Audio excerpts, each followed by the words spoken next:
Dito nga guys, gusto ko sana mag gold lane, kaso nga lang mayroong Moskov na nag gold lane. Since marunong tayo mag-adjust, mag-a-adjust tayo, kaya mag-XP lane ako. Pero syempre, Hanabi pa rin gagamitin ko. Pangit ng ugali mo! Di pa nga nagsisimula yung laro, natatakot na yung Sylvana sa skin ko. Pero walang halong biro, tingin ko naman kaya naman makipagsabayan ni Hanabi kay Sylvana. Lalo na halos lahat ng skill ni Sylvana is CC, diba? And yung passive naman ni Hanabi is may immune sa CC once na meron akong shield. Kaya naman pinantapat ko kay Sylvana is si Hanabi. Tingnan nyo dito, bugbog sarado kagad yung Sylvana sa atin, diba? Kaso nga lang din natin na first blood, sayang. Kaduo ko rin pala si Macy's ko dito, o that yung gamit niya. And by the way, namimigay pala kami ng Starlight every month. Pwedeng premium Starlight or normal Starlight, depende kung nakapalo kayo sa dalawang FB page namin. At syempre, ito yung mga sumunod na nangyari.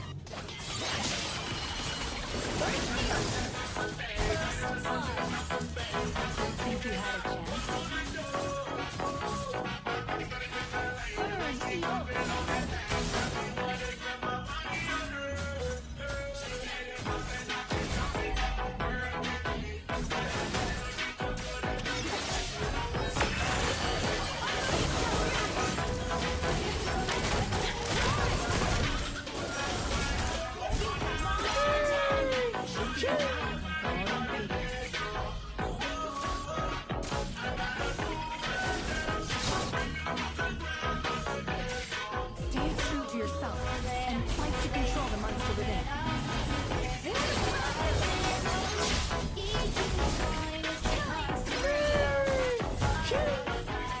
Dito nga nagsawa na yata si Sylvana sa akin, kaya nakipag-swap na siya sa Roger nila. Kaso lang dito mama yung ultimate ko, sayang, mapapatay ko na sana yun. Pero syempre, dadive in na natin sa Torian, konti na lang yung buhay, o diba? Nabigyan ko pa yung Roger nila. Galing! Ang galing! I shall cleanse this world of evil.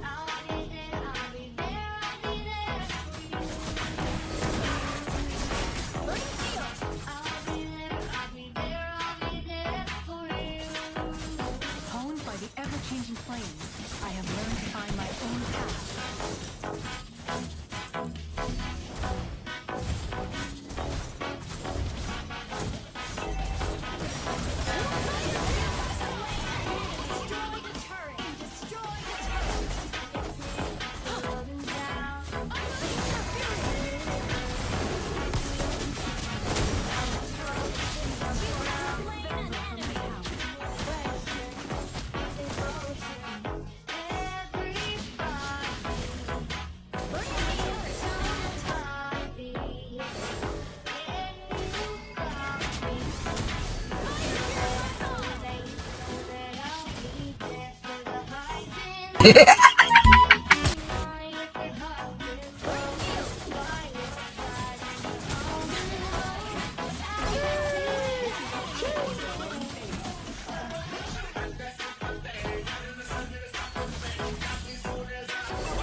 Yeah.